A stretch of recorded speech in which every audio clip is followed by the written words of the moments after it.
आज आपण मस्त अशी पाणीपुरीच्या फुग्यांसारखी टम्म फुगणारी आणि कुरकुरीत सोडा किंवा तांदूळाचं पीठ न वापरता अतिशय मोजक्या साहित्यात चवीला अप्रतिम अशी लागणारी बटाटा भजी. नमस्कार, मी सुरेख आणि देवदर्शन किचनमध्ये आपण पाहत आहोत सर्वांच्याच आवडीची अशी मस्त ही भजी. तर ही भजी करण्यासाठी या ठिकाणी हे 2 मीडियम साईजचे असे गोल बटाटे घेतलेले आहे. बटाटे सोलून ते पाण्यामध्ये घातलेले आहे. आता हे बटाटे आपल्याला खिसून घ्यायचे आहे, म्हणजे बटाट्याच्या स्लाइड करायचे आहे. त्यासाठी मी खिसणीचा वापर करते. तर मैत्रिणींनो, ही चिप्स करण्याची खिसणी आहे. यावरती मी अशा प्रकारचे चिप्स करून घेते. तुमच्याकडे जर का हे स्लायसर नसेल तर मग तुम्ही सुरीने सुद्धा करू शकतात. करताना खूप असे पातळ सुद्धा करायचे नाही आणि खूप जाड सुद्धा ठेवायचे नाही. आपण जसे चिप्स बनवतो ना त्यानुसारच करायचे आहे. बघू शकता या ठिकाणी अशा प्रकारे हे चिप्स करून झालेले आहे दोन्ही बटाट्याचे. आता हे चिप्स मी तुम्हाला दाखवते. बघू शकता खूप जाड सुद्धा नाही आणि पातळ सुद्धा नाही, अशा प्रकारचे हे केलेले आहे. आता हे केलेले चिप्स आपल्याला धुवायचे आहे, म्हणून बाउलमध्ये पाणी घेतलं आणि त्या पाण्यामध्ये हे चिप्स टाकायचे आहे. हाताने व्यवस्थित पाण्यामध्ये ढवळून घ्यायचे आहे आणि साधारण 2 ते 3 पाण्याने स्वच्छ आपल्याला हे चिप्स धुवून घ्यायचे आहे. असं हे पांढरं निघतं चिप्सच्या आतून, ते संपूर्ण काढायचं आहे. आणखी त्यामध्ये पाणी घालायचं आहे. बघू शकता आता हे चिप्स मी धुवून घेतलेले आहे. असं छान असं पांढरं स्वच्छ पाणी आलेलं आहे. त्यानंतर एक ताट घ्यायचं आहे आणि ताटावरती एखादी स्वच्छ कापड आपल्याला अंथरायचं आहे. रुमाल वगैरे नॅपकिन तुम्ही घेऊ शकता आणि त्यावरती हे चिप्स पसरवायचे आहे. म्हणजे चिप्स मध्ये असलेलं पाणी सर्व आपल्याला सुकून घ्यायचं आहे. आता तुम्हाला जेवढ्याही प्रमाणामध्ये भजी करायची असतील त्यानुसार तुम्ही बटाटे घेऊ शकता. बटाटे घेत असताना खूप जास्त मोठे घेऊ नका. असे हे मीडियम साईजचे बटाटे घ्या, म्हणजे भजी छान येतात. अशाच प्रकारे सगळे चिप्स यावरतीच पसरून घेते.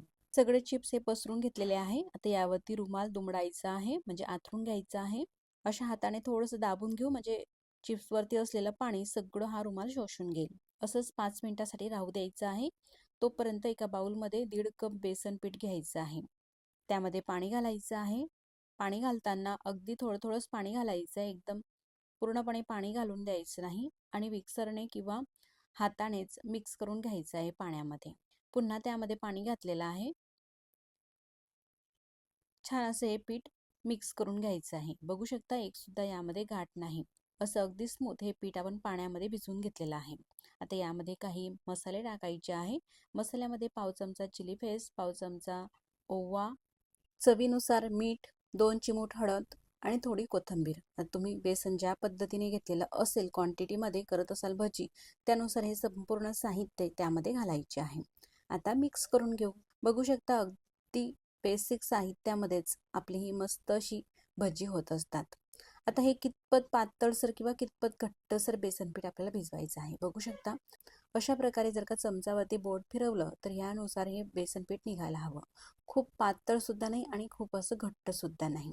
अशा प्रकारे हे पीठ आपल्याला भिजवायचं आहे. आता हे भिजवत असतानाच तेल सुद्धा गरम करायला ठेवलेलं होतं. तेल छान असं गरम झालेलं आहे आणि गरम तेल फक्त 1 चमचा आपल्याला या बेसन पिठामध्ये टाकायचं आहे. म्हणजे यामुळेच जे आपण भजी करत आहोत त्याला छान असा कुरकुरीतपणा येईल. पीठ मस्त असं व्यवस्थित मिक्स करून घेतलेलं आहे. तोपर्यंत बघू शकता हे चिप्स सुद्धा अशाच प्रकारे झाकलेले होते. पूर्णपणे ड्राय झालेले आहे. अजिबात यावरती पाणी नाही. अशा प्रकारे कोरडे झाल्यानंतरच आपल्याला भजी करण्यासाठी हे चिप्स वापरायचे आहे. आता हा चिप्स घ्यायचा आहे, बेसन पिठामध्ये बुडवायचा आहे. तर बघू शकता चिप्स बेसन पिठामध्ये बुडवल्यानंतर अशा प्रकारे त्याला बेसन पीठ हे चिटकत आहे. खूप जास्त घट्टसर जर का बेसन पीठ असलं तर ही भजी पाणीपुरीच्या फुग्यांसारखी अजिबातच फुगत नाही. अशा प्रकारे बुडवून घेतलेला आहे आणि सोबतच तेल सुद्धा गरम आहे. त्या तेलामध्ये ही भजी आपल्याला सोडायची आहे. एक्स्ट्राचं असलेलं पीठ आपल्याला थोडंसं अशा प्रकारे काढून घ्यायचं आहे आणि एक एक चिप्स तेलामध्ये सोडत घ्यायचं आहे. बघू शकता ह्यानुसार. आता कढईमध्ये जेवढी मायतील तेवढीच आपल्याला भजी टाकायची आहे. बघू शकता सगळीच भजी अशी मस्त ही पाणीपुरीच्या फुग्यांसारखी फुगायला लागलेली आहे.